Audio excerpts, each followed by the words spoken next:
KNS में आपका खैर मकदम नाजरीन। इस वक्त हम आपसे रूबरू कराने जा रहे हैं वादी कश्मीर के मारूफ मशहूर मुअल्लिफ डॉक्टर एजाज अशाई साहब, जो किसी तारुफ के मोहताज नहीं हैं, जो फाउंडर एंड डायरेक्टर हैं AX11 के, और इन्होंने आज तक कारहाय नुमाया अंजाम दिए हैं मुल्क के विभिन्न भागों में, खासकर बॉलीवुड में या इंडियन क्रिकेट टीम्स जो है एज ए फिजियोथेरेपिस्ट उन्होंने काम किया है। और गर जम्मू कश्मीर में या मुल्क के कोने कोने में इन्होंने बहुत सारे ऐसे बीमार जो हैं जिन्हें उठने की उम्मीद नहीं थी, चलने फिरने के काबिल नहीं थे, इन अल्लाह की दुआओं से और इनकी मेहनत से वो आज चल फिर सकते हैं, नाम कमाया है। एक बहुत बड़ा नाम है ये।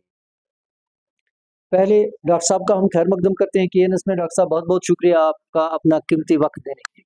शुक्रिया आपका यहाँ आने का, और मुझे एक आई एम ऑनर्ड कि आपने मुझे अपने इस चैनल पे बोलने का एक मौका दिया है। डॉक्टर साहब शुक्रिया हम आपका भी करेंगे, क्योंकि आप एक नाम है और हमें फ़ख्र है आपके नाम पे, कश्मीरी होने पे भी, क्योंकि आपने अपना नाम और वादी कश्मीर जम्मू कश्मीर यूटी का नाम रोशन किया है पूरे देश में। तो डॉक्टर साहब जानना चाहेंगे कि जहां आपने हमारे फिल्म स्टार जो हैं और बड़े बड़े क्रिकेटर्स जो हैं, क्रिकेट खेलने वाले हैं, उनके उनका काम किया, उनके साथ आपने एज ए फिजियोथेरेपिस्ट काम किया है, और यहाँ वादी कश्मीर में भी आप आते हैं, तो यहाँ बिल्कुल सीनियर सिटीजन्स हमारे जो हैं उनके लिए फ्री कंसल्टेशन आपने रखी इधर श्रीनगर में। तो क्या फ़र्क आप महसूस करते हैं वहाँ मुंबई में रह के और यहाँ कश्मीर?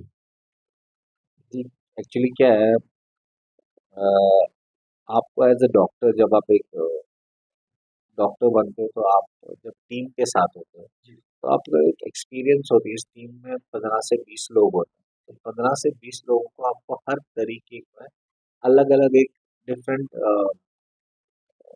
बैकग्राउंड से आए होंगे, तो हम उन 20 को चेंज नहीं कर सकते, लेकिन हमको चेंज होना पड़ता है 20 बार उनके साथ, 20 लोगों के साथ। तो फिर जब आप कहीं पे भी किसी भी क्लिनिक में काम करते हो तो हर पेशेंट को आप उस पेशेंट के तरीके से देखते हो, और जब आप उसके पेशेंट के तरीके से देखते हो तो उनको फिर लगता है कि नहीं, उनको एक अपनापन लगता है उसमें। जैसे मैं भी कश्मीर आता हूँ, तो मैं कश्मीर का ही रहने वाला हूँ, डाउन टाउन जाना कदल बदर मस्जिद में पैदा हुआ था। तो यहाँ के लोग जो पिछले 20 साल से 25 साल से जो इश्यूज, जो प्रॉब्लम्स फेस किए लोगों ने, उसके बाद जो इश्यूज हुए उनकी बॉडी में, चाहे वो बैक पेन है, स्ट्रेस है, बाकी चीजें हैं, तो उसके साथ कैसे डील करना एक अलग ही सेपरेट इशू है। और जब आप एक सेलिब्रिटी को ट्रीट करते हो, उनकी सेलिब्रिटीज की एक्सपेक्टेशन अलग होती है आपसे, और यहाँ कश्मीर में सिर्फ एक एक्सपेक्टेशन होती है हर पेशेंट की, मैं किस चलिए दवा खाना भागो। तो उनका ये है कि मैं डॉक्टर इजाज के पास, डॉक्टर आशाई के 11 क्लिनिक पे जाऊँ और दवाई के बगैर कुछ ऐसी ट्रीटमेंट मुझे मिले जिससे मुझे फर्क पड़े। सिर्फ फिजियोथेरेपी ट्रीटमेंट है, लेकिन जहाँ अक्यूट इन्फ्लेमेशंस हैं, जहाँ प्रॉब्लम्स हैं, उसमें दवाई खाना भी जरूरी है साइड में। ऐसा नहीं कि आप फिजिशियन, ऑर्थोपेडिक सर्जन या कोई भी न्यूरो फिजिशियन है या न्यूरोलॉजिस्ट है या कोई भी जो डॉक्टर आपकी स्पेशलिस्ट हैं, उनका मेडिकेशन भी लेना जरूरी है, लेकिन हाँ लिमिट।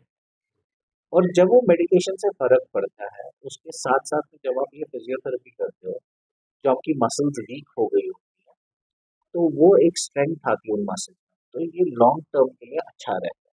नहीं तो पेशेंट्स को क्या लगता है कि मेडिकेशन कब तक खाता रहूं या कब तक खाती रहूं।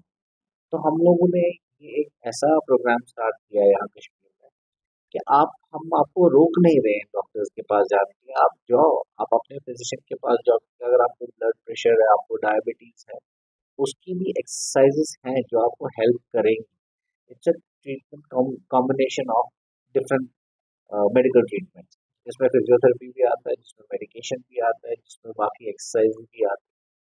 जो चीज आपकी बॉडी को सूट करता है उस चीज को आप फेस करो और उस चीज को आप एक्सेप्ट करो, और उसके बाद इस ट्रीटमेंट कंटिन्यू करना चाहिए। तो जो यहाँ कश्मीर की जो प्रॉब्लम्स हैं उसको mentally as well as physically treat करना पड़ता है। और मैंने देखा यहाँ विटामिन डी की और B12 की बहुत कमी है लोगों में, जिसकी वजह से उनको बहुत ज़्यादा प्रॉब्लम्स हो रही है।